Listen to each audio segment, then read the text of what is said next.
আমরা এখন বুঝি যদি যাকাত আমরা স্বেচ্ছায় না দিই তাহলে কি হতে পারে। স্বেচ্ছায় যদি না দিই তাহলে সরকারি নিয়ম থাকলে সরকারের পক্ষ থেকে লোক এসে পিটিয়ে হাতে রশি দিয়ে খুঁটিতে বেঁধে হিসাব নিকেশ করে যাকাত নিয়ে যেতে পারে, সেটা জায়েজ। অবাক কথা, আমি যাকাত না দিলে সরকারি ইসলামী আইন থাকলে সরকারি লোক এসে আমার হাতে রশি দিয়ে পিটিয়ে হিসাব নিকাশ করে যাকাত নিয়ে চলে যেতে পারে। প্রমাণ আব্দুর রাজ্জাক সাহেব, কথা তো অনেক ভারী মনে হলো, দলিল পেশ করেন। জি, আবু হুরায়রা রাদিয়াল্লাহু তাআলা আনহু বলেন, রাসূল সাল্লাল্লাহু আলাইহি সাল্লাম বলেছেন, লাম্মা তুফিয়া রাসূলুল্লাহ সাল্লাল্লাহু আলাইহি সাল্লাম ওয়া উস্তুখলিফা আবু বকরিন বাদাহু, যখন আল্লাহর নবী দুনিয়া থেকে বিদায় নিলেন, আবু বকর সিদ্দিক রাদিয়াল্লাহু তাআলা আনহুকে খলিফা নির্বাচন করা হলো। ওয়া কাফারা মান কাফারা মিনাল আরব, ওই সময় আরবের অনেকেই ইসলামের অনেক অংশকে অস্বীকার করলো। কেউ বলল সালাত আদায় করব, যাকাত দিব না। যাকাত দেওয়া আসলেই ভারী, নিজে হাতে পয়সা উপার্জন করে হিসাব করে শতকরা 2.5 টাকা যাকাত দেওয়া একটা সহজ কাজ নয়, কঠিন কাজ। যারা কোটি কোটি টাকার যাকাত বের করে তাদের জন্য এটা অনেক ভারী। অনেকেই বলল আমরা সালাত আদায় করব, যাকাত দেব না। যখন তারা এমন দাবি জানালো, কালা ওমর রাদিয়াল্লাহু তাআলা আনহু লে আবু বকর সিদ্দিক, আবু বকর সিদ্দিককে বললেন, কাইফা তুকাতিলুন নাস, আজ আপনি মানুষের সাথে কিভাবে যুদ্ধ করবেন, জিহাদ করবেন।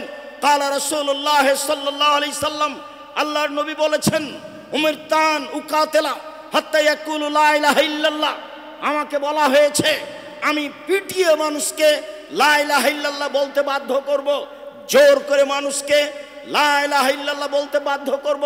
ফামান ক্বালা লা ইলাহা ইল্লাল্লাহ, যে ব্যক্তি বলবে লা ইলাহা ইল্লাল্লাহ, ফাকাদ আসামা মিন্নি দিমাউহু ওয়া আমওয়ালহু, সে তার সম্পদকে, সে তার অর্থকে নিরাপদ করে নিয়েছে। আজ যারা বলছে সালাত আদায় করব, যাকাত দেব না, তারা তো লা ইলাহা ইল্লাল্লাহ বলেছে, আপনি তাদের বিরুদ্ধে লড়বেন কি করে? তারা তো যাকাত দেবে না। মধ্যখানে একটা কথা ইতিহাস থেকে, যখন আবু বকর সিদ্দিক রাদিয়াল্লাহু তাআলা আনহুকে উমর রাদিয়াল্লাহু তাআলা আনহু এই কথা বললেন, অর্ধ পৃথিবীর খলিফা, কুশাগর বুদ্ধিজীবী, রাজনীতিবিদ ওমর, যিনি রাস্তায় হাঁটলে শয়তান রাস্তা ছেড়ে দিত তার ভয়ে, তার ইমানি দাপট এত বেশি ছিল, তিনি একটা নরমাল কথা বললেন আবু বকর সিদ্দিক রাদিয়াল্লাহু তাআলা আনহুর কাছে। তখন আবু বকর সিদ্দিক বললেন, অবাক কথা, আনতা জাব্বার ফিল মুশরিক ও খাওয়ার ফিল ইসলাম, যেদিন আপনি অমুসলিম ছিলেন সেদিন আপনি বীর পুরুষ ছিলেন, আজকে আপনি মুসলমান হয়েছেন, কাপুরুষ হয়েছেন। বলেন কি আপনি? ওয়াল্লাহি লাউ কাতিলান্না মান ফাররাকা বাইনা সালাতি ওয়া যাকাতে ফাইনা যাকাতা হাকুল মাল, আল্লাহর কসম, আমি আবু বকর সিদ্দিক বলছি, মনে রাখবেন, আল্লাহর কসম, আল্লাহর কসম, যারা সালাত আদায় করবে যাকাত দেবে না, যারা সালাত আদায় করবে যাকাত দেবে না, আমি তাদের বিরুদ্ধে যুদ্ধ চালিয়ে যাব, মারবো না হয় মরবো। মনে রাখুন, যাকাত তো বহু দূরের কথা। ওয়ালাউ আল্লাহে ওয়ালাউ মানাউনি আনাকান কানু ইয়াদুনা ইলা রাসূলিল্লাহ সাল্লাল্লাহু আলাইহি সাল্লাম লা কাতালতুহুম আলা মানিহা, রাসূলের যুগে গরু যাকাত দিতে এসে গরু দিয়েছে, রশি দেয়নি। রাসূলের যুগে ধান ওসর দিতে এসে ধান দিয়েছে, বস্তাও দিয়েছে। রাসূলের যুগে গরুও দিয়েছে, রশিও দিয়েছে, ধান দিয়েছে, বস্তাও দিয়েছে। আমি আবু বকর সিদ্দিক এখন খলিফা, আমার যুগে যদি গরু দেয়, রশি না দেয়, ধান দেয়, বস্তা না দেয়, গরু তো বহু দূরের কথা, ধান তো বহু দূরের কথা, রশি এবং বস্তার জন্য যুদ্ধ চালিয়ে যাব, মারবো না হয় মরবো, পিটিয়ে রশি আদায় করব। রাসূলের যুগে যাকাতের যা নিয়ম ছিল তাই থাকবে। আমি আবু বকর সিদ্দিক জাতির সামনে ঘোষণা দিলাম। এই কথা আবু বকর সিদ্দিক রাদিয়াল্লাহু তাআলা বললেন ওমর রাদিয়াল্লাহু তাআলার সামনে। অর্ধ পৃথিবীর খলিফা, কুশাগর বুদ্ধিজীবী, রাজনীতিবিদ ওমর, যাকে শয়তান ভয় করত, রাস্তা থেকে সরে যেত, তিনি যখন এই কথা বললেন, আবু বকর সিদ্দিক তার সামনে এই কথা বললেন। হাদিস বুখারী মুসলিম, বিচার করেন তো দেখি ইমানি জোশ কার কত বেশি। এবার আপনি ফয়সালা করেন পিটিয়ে যাকাত নেওয়া হবে কিনা। কোনো পথ নেই, তাকে জাকাত দিতেই হবে। সম্মানিত দিনী ভাই বোন, বুঝলাম স্বেচ্ছায় জাকাত দিতে হবে, বুঝলাম স্বেচ্ছায় জাকাত দিলাম না, পিটিয়ে জাকাত নেওয়া হবে। স্বেচ্ছায়ও দিলাম না, পিটিয়ে নেওয়া হলো না, তাহলে কি হবে? আবু হুরায়রা রাদিয়াল্লাহু তাআলা আনহু বলেন, রাসূল সাল্লাল্লাহু আলাইহি সাল্লাম বলেছেন, মা মানা কওমুনা যাকাতা ইল্লা ইবতালাহুমুল্লাহু তাআলা বিসসিনিন। মনে রাখো পৃথিবীর মানুষ যদি স্বেচ্ছায় জাকাত না দেয়, জাকাতের প্রচলন না রাখে, তাদের উপরে আল্লাহর পক্ষ থেকে দুর্ভিক্ষ, অনাবৃষ্টি, গজব অবতীর্ণ হবে, গজব নাযিল হবে। সময়ে সময়ে আমাদের উপরে বিপদ আসছে, ভূমিকম্প আসছে, সমস্যা নেমে আসছে, অনাবৃষ্টি আসছে, এই কারণে যে মানুষ তার অর্থ সম্পদের জাকাত বের করে না। আবু হুরায়রা রাদিয়াল্লাহু তাআলা আনহু বলেন, রাসূল সাল্লাল্লাহু আলাইহি সাল্লাম বলেছেন, মা মানা কওমুনা যাকাতা ইল্লা হাবাসা আনহুমাল কাতারা। কেউ যদি জাকাত না দেয়, তাদের উপরে বৃষ্টি বন্ধ হয়ে যাবে, মানে দুর্ভিক্ষ নেমে আসবে, মানে সমস্যা নেমে আসবে, সর্ব ধরনের সমস্যা জাতির সামনে আসবে যখন মানুষ ওসর জাকাত দেবে না। ওয়া ইয়াকুল মাসিয়াতা ফাইনাবিল মাসিয়াতা হাল্লা সাকাতুল্লাহ। আল্লাহর নবী বলেন, পৃথিবীর মানুষ শুনে রেখো, তোমরা অন্যায় করা থেকে বেঁচে থাকো, পাপ করা থেকে বেঁচে থাকো। পাপ করলে আল্লাহর পক্ষ থেকে অসন্তুষ্টি নেমে আসবে। আর জাকাত না দেওয়া হক নষ্ট পাপ। বাপ মারা গেছেন, 2 ছেলে রেখে গেছেন, জমি 2 ছেলের মাঝে ভাগ হবে, হক নষ্ট হবে না। একজন যদি নেই, একজন যদি না নেয়, না দেয়, তাহলে হক নষ্ট হবে। জাকাত না দিলে হক নষ্ট হবে, এ কথাই ঠিক। ওয়াল্লাযীনা ফি আমওয়ালিহিম হাক্কুম মালুম লিসাইল ওয়াল মাহরুম। যাদের অর্থ সম্পদ রয়েছে, তাদের অর্থ সম্পদে অধিকার রয়েছে, হক রয়েছে। নিঃস্ব মানুষের অধিকার রয়েছে, হক রয়েছে, বঞ্চিত মানুষের। তাহলে বোঝা যাচ্ছে যারা জাকাত দেয় না তারা গরিবের টাকা মেরে খায়, যারা জাকাত দেয় না তারা নিঃস্ব মানুষের অর্থ সম্পদ মেরে খায়। এর নাম হক নষ্ট। সম্মানিত দিনী ভাই বোন, বলছিলাম হক নষ্ট মহাপাপ, আমরা আগে থেকেই জানি। এই পর্যন্ত তো অবগত হলাম জাকাত না দিলে মানুষের হক নষ্ট হয়। জাকাত না দিলে মানুষের হক মেরে খায়, অসহায় নিঃস্ব মানুষের হক মেরে খায়। এখন আমরা বুঝি স্বেচ্ছায়ও জাকাত দিলাম না, পিটিয়ে কেউ জাকাত নিল না, তারপরেও গজব, বিপদ, সমস্যা মনেও করলাম না, জাকাতও দিলাম না, তাহলে কি হবে? তো চলেন তাহলে দেখি তাহলে কি হয়। আল্লাহ তাআলা বলেন, আল্লাযীনা ইয়াকনিজুনা আয-যাহাবা ওয়াল ফিদ্দা ওয়া লা ইউনফিকুনাহা ফি সাবিলিল্লাহ ফাবাশশিরহুম বিআযাবিন আলীম।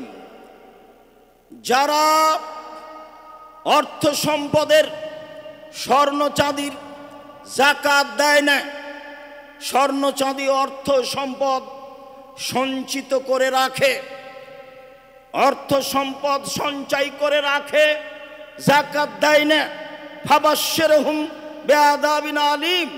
মুহাম্মদ সাল্লাল্লাহু আলাইহি সাল্লাম, আপনি তাদের এই সংবাদ দিয়ে দেন, তাদের জন্য রয়েছে কষ্টদায়ক শাস্তি। সম্মানিত দিনী ভাই বোন, গান বাজনা, বাদ্যযন্ত্র, খেলতামাশা যা দেখতে ভালো লাগে, যা শুনতে ভালো লাগে, যা দেখে চক্ষু ঠান্ডা হয়, যা দেখে কলিজা ঠান্ডা হয়, গান বাজনা, খেলতামাশা দেখতে ভালো লাগে, ল্যাংটা মেয়ে নাচলে চোখে ভালো লাগে, চক্ষু ঠান্ডা হয়, কলিজা ঠান্ডা হয়। যার কারণে আল্লাহ তাআলা সেই শাস্তির ব্যাপারে বলেছেন আযাবুম মুহিন, অপমানজনক শাস্তি। আল্লাহ কোন জায়গাতে বলেন আযাবুম মুহিন, অপমানজনক শাস্তি, কোন জায়গাতে বলেন আযাবুন আলিম, কষ্টদায়ক শাস্তি, কোন জায়গাতে বলেন আযাবুন শাদীদ, কঠিন শাস্তি। তো গান বাজনা, খেলতামাশা, বাদ্যযন্ত্রের ব্যাপারে বলেছেন অপমানজনক শাস্তি। লোকটা অপরাধ করেছে, 10 লাঠি লাগালাম, এইটা একটা শাস্তি। লোকটা অপরাধ করেছে, বললাম থুথু ফেলে জিহ্বা দিয়ে চেটে নাও, সে জনগণের সামনে মাটিতে থুথু ফেলে জিহ্বা দিয়ে চেটে নিল, এটা একটা শাস্তি। তাহলে আগেরটা ছিল কষ্টদায়ক, কঠিন, আর এটা হলো অপমানজনক। অপমানজনক শাস্তির কথা কোরআন মাজিদে উল্লেখ রয়েছে, যা খেলতামাশা বাদ্যযন্ত্রের ব্যাপারে রয়েছে, যা সময়ে বলেছি। সম্মানিত দিনী ভাই বোন, একটু ওখানে বলে আবার ফিরে আসিন। রাসূল সাল্লাল্লাহু আলাইহি সাল্লাম বলেন, লা ইয়াকুনান্না ফি হাযিহিল উম্মাহ খাসফুন ও মাসখুন ও কাসফুন। পৃথিবীর মানুষ শুনে রেখো, আমার উম্মতের উপরে হবে ভূমিকম্প। আমার উম্মত সকালে থাকবে মানুষ, সন্ধ্যায় হবে সোর, শুকুর, বানর। আমার উম্মতের উপরে বিপদ নেমে আসবে। পৃথিবীর মানুষ শুনে রেখো, আমার উম্মতের উপরে 3টি বিপদ নেমে আসবে, 3টি পাপের কারণে। আমার উম্মতের উপরে 3টি বিপদ নেমে আসবে, 3টি পাপের কারণে। 1, খাসফুন, ভূমিকম্প হবে। 2, মাকসুন, পরিবর্তন হবে, মাসখুন, পরিবর্তন হবে। সকালে সন্ধ্যায় থাকবে মানুষ, আর সকালে হবে শুকুর ও বানর। 3, বিপদ নেমে আসবে, সমস্যা নেমে আসবে। তখন আল্লাহর নবী পাপের কথা বলেছেন, এই যা শারেবুল খমুরা, যখন তারা নেশাদার দ্রব্য পান করবে তখন এমনটা হবে। 2, জাহরাতুল কায়নাত, মেয়েরা যখন নাচবে। সব মোবাইলে মেয়ে নাচে, সব বাড়িতে মেয়ে নাচে, আপনার সব দোকানে মেয়ে নাচে। জাহরাতুল কায়নাত, মেয়েরা যখন নাচবে। ও দারাবুবিল মাযিব, যখন বাদ্যযন্ত্র প্রকাশ পাবে। বুঝবেন, আরব ভূখণ্ডগুলিতেই খেলতামাশা প্রকাশ পাবে। খেলতামাশা বড় পাপ নয়, বাদ্যযন্ত্র বড় পাপ নয়। মানুষের কাছে সব দোকানে বাজনা বাজে, সব বাড়িতে বাজনা বাজে, প্রায় সব ঘরে বাজনা বাজে, প্রায় সব মোবাইলে বাজনা বাজে। আল্লাহর নবী বলেন, পৃথিবীর মানুষ শুনে রেখো, এই 3টে পাপের কারণে 3টা বিপদ নেমে আসবে। 1, মানুষ যখন নেশাদার দ্রব্য পান করবে। 2, মেয়েরা যখন নাচবে। 3, যখন বাদ্যযন্ত্র প্রকাশ পাবে। সম্মানিত দিনী ভাই বোন, এসবের জন্য অপমানজনক শাস্তির কথা উল্লেখ রয়েছে। আর এখানে যাকাত না দিলে তার জন্য কষ্টদায়ক শাস্তির কথা উল্লেখ রয়েছে। এরপরে আল্লাহ তাআলা বলেন, হাযা মা কানাজতুম লিআনফুসিকুম, এই যে নিজের জন্য সম্পদ সঞ্চিত করে রেখেছিলে, যাকাত দাওনি, ফাযুকু মা কুনতুম তাকনিজুন, একটু স্বাদ আস্বাদন করো না। কেমন লাগে? স্বাদ আস্বাদন করো। সঞ্চিত সম্পদের স্বাদ একটু ভালো করে দেখো। ইয়াউমা ইহমা আলাইহা ফি নারি জাহান্নামা ফাতুকুয়া বিহা জিবাহুম ওয়া জুনুবুহুম ওয়া জুহুরুহুম হাযা মা কানাজতুম লিআনফুসিকুম। সেদিন তার অর্থ সম্পদ, স্বর্ণ চাঁদিকে জাহান্নামের আগুনে গরম করে, উত্তপ্ত করে তার কপালে, তার পিঠে, তার পার্শ্বদেশে দাগ দেওয়া হবে, ছেঁক দেওয়া হবে, আর বলা হবে এই নে দেখো না সঞ্চিত সম্পদের স্বাদ কেমন লাগে। একটু বুঝো না একটু কেমন লাগে সঞ্চিত সম্পদের স্বাদ। সঞ্চিত সম্পদ কাকে বলে? যেই সম্পদের যাকাত বের করা হয় না, সেটাই হচ্ছে সঞ্চিত সম্পদ। এছাড়া বৈধ সম্পদ। সম্মানিত দিনী ভাই বোন, আল্লাহ তাআলা অত্র আয়াতে যাকাত না দিলে ফলাফলের কথা এইভাবে বলেছেন। আবু হুরায়রা রাদিয়াল্লাহু তাআলা আনহু বলেন, রাসূল সাল্লাল্লাহু আলাইহি সাল্লাম বলেছেন, মানাতাহুল্লাহু মালান ফালাম ইউদ্দি যাকাতাহু মুসসালাহু মালু ইয়াউমাল কিয়ামা সোজা আকরা ইতাওয়াকুহু আল্লাহু যাবিবাতান ওয়া ইয়াহজমু লাহজাতান হিয়ানে সিদকায়ে ওয়া ইয়াকুলানা মাল কানা কানজ। যাকে আল্লাহ তাআলা অর্থ সম্পদ দিয়েছেন, সে যদি তার অর্থ সম্পদের যাকাত বের না করে, তাহলে বিচার মাঠে এই অর্থ সম্পদকে বিষাক্ত সাপে পরিণত করা হবে। অর্থ সম্পদকেই বিষাক্ত সাপের আকৃতি দেওয়া হবে। আপনার টাকাটাই একটা বিষাক্ত সাপ হয়ে যাবে। আপনার অর্থ সম্পদই বিষাক্ত সাপ হয়ে যাবে। এত বিষ বেশি থাকবে, আকড়া, টাক হবে মাথা, মাথায় তার লোম বা এরকম কিছু থাকবে না, দেখে মনে হবে মাথা চকচক করছে, টাক পড়ার মতো এ অবস্থায় থাকবে। এই সাপকে তার গলায় জড়িয়ে দেওয়া হবে। এই সাপ তার গলায় জড়ানো অবস্থায় তার মুখের দুই দিকে ছবল মারবে। এই সাপের মুখও হবে দুইটি, তার মুখের দুই দিকে ছবল মারবে আর বলবে আনা মানসক আর আনা কানজক ও আনা মালক, আমি হচ্ছে তোমার সঞ্চিত সম্পদ, আমি হচ্ছে তোমার সঞ্চিত সম্পদ। যেই সম্পদের যাকাত দেওয়া হয়নি, ওসর দেওয়া হয়নি, সেই সম্পদই আমি। সম্মানিত দিনী ভাই বোন, বিষয়টি আমরা ভালোভাবেই বুঝতে পারছি। আবু যার গেফারি রাদিয়াল্লাহু তাআলা আনহু বলেন, রাসূল সাল্লাল্লাহু আলাইহি সাল্লাম বলেছেন, মা মিন রাজুলিন ইয়াকুনু লাহু ইয়াবলুন আও বাকারুন আও গানাম লা ইউদ্দি হাক্কাহা। কারো উট রয়েছে, কারো গরু রয়েছে, কারো ছাগল রয়েছে, সে যদি তার যাকাত না দেয় তাহলে উতিয়া বিহা ইয়াউমাল কিয়ামা আদামা মা তাকুনু ওয়াসনামাহু। বিচার মাঠে এই উট দুনিয়াতে যা ছিল তার চেয়ে বিশাল আকৃতিতে আসবে। এই গরু গাভী দুনিয়াতে যা ছিল তার চেয়ে বেশি বিশাল আকৃতিতে আসবে। এই ছাগল তার চেয়ে বেশি বিশাল আকৃতিতে আসবে। তাতাহুবে আকফাবিহা ও তানতাহুবে করুনিহা, এইগুলি তার শিং দিয়ে মানুষকে গুতাতে থাকবে। এই পশুগুলি তার পায়ের খুর দিয়ে মানুষকে ডলতে থাকবে, থেতলাতে থাকবে। আল্লাহ রাসূল বলছেন, কুল্লামা জাদাত ওখরাহা রুদ্দাত আলাইহি উলাহা। যখন আগের গরু ছাগলগুলি তাকে পা দিয়ে ডলে চলে যাবে, পরে যারা যাচ্ছে আগের গুলিকে আবার নিয়ে আসা হবে, আবার তাদেরকে ডলতেই থাকবে।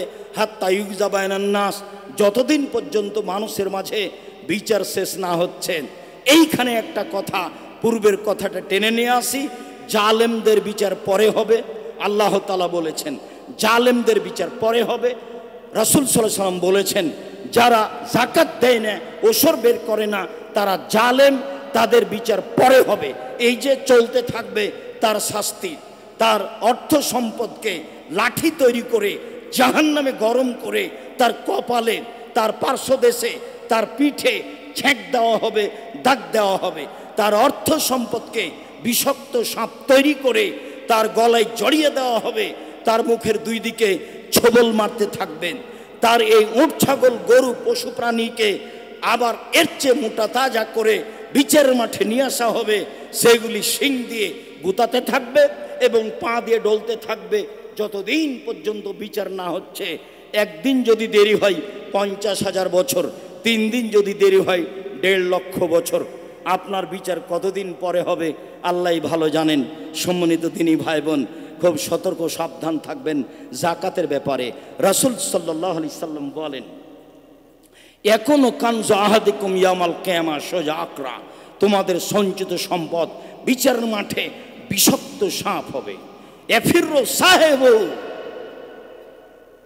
ওহ ইয়াতলুবুহু, যে যাকাতের মালিক সেই সাপ দেখে দৌড়াতে থাকবে, সাপ তার পিছে ধাওয়া করতে থাকবে। মালিক আগে আগে দৌড়াবে, তার সম্পদ সাপের আকৃতিতে তাকে পিছে থেকে ধাওয়া করে ধরার জন্য যাবে। মনে রাখবেন, মানুষের শেষ কথা কি জানেন? শেষটাও হাত দিয়ে নিজেকে বাঁচাতে চায়। গাড়ি বাস যদি আপনার গায়ে আঘাত লাগে তাহলে আপনি তাৎক্ষণিক হাতখান বাড়িয়ে দিবেন নিজেকে বাঁচার জন্য, অথচ তা সম্ভব নয়। বিচারের মাঠে মানুষকে পিছন দিকে হাত বেঁধে জাহান্নামে নিয়ে যাওয়া হবে।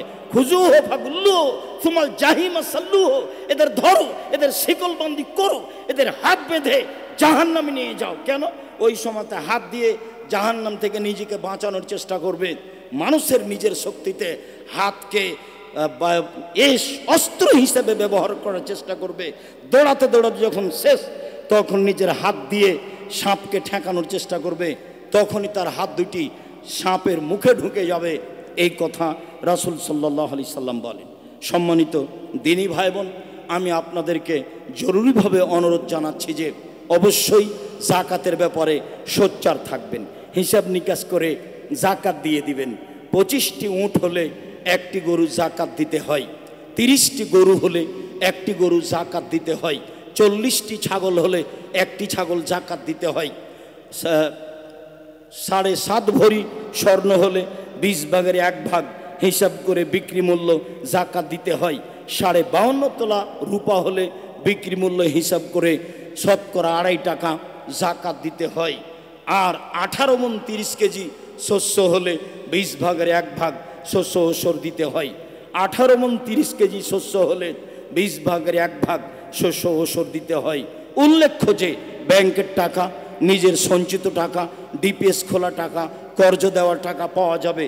সব টাকা জমা করে স্বর্ণের হিসাবে 7.5 ভরি স্বর্ণ সমমূল্য টাকা হলে শতকরা 2.5 টাকা জাকাত দিতে হবে, বা রূপার হিসাবে 52.5 তোলা রূপার সমমূল্য টাকা হলে শতকরা 2.5 টাকা জাকাত দিতে হবে। স্বর্ণ হিসাবে 75 থেকে 1 লাখ টাকা 1 বছর থাকলে শতকরা 2.5 টাকা জাকাত দিতে হবে। স্বর্ণ হিসাবে 3.5 লাখ টাকা জমা থাকলে, সারা বছর থাকলে শতকরা 2.5 টাকা জাকাত দিতে হবে। মর্মে সকল দিনী ভাই বোনকে জাকাত বের করার জন্য আন্তরিকভাবে অনুরোধ জানাচ্ছি। আরও অনুরোধ জানাচ্ছি যে অবশ্যই জুমার সালাতের পরে স্ব স্থানে বসে থাকবেন। আপনাদের প্রাণের প্রতিষ্ঠান জামিয়া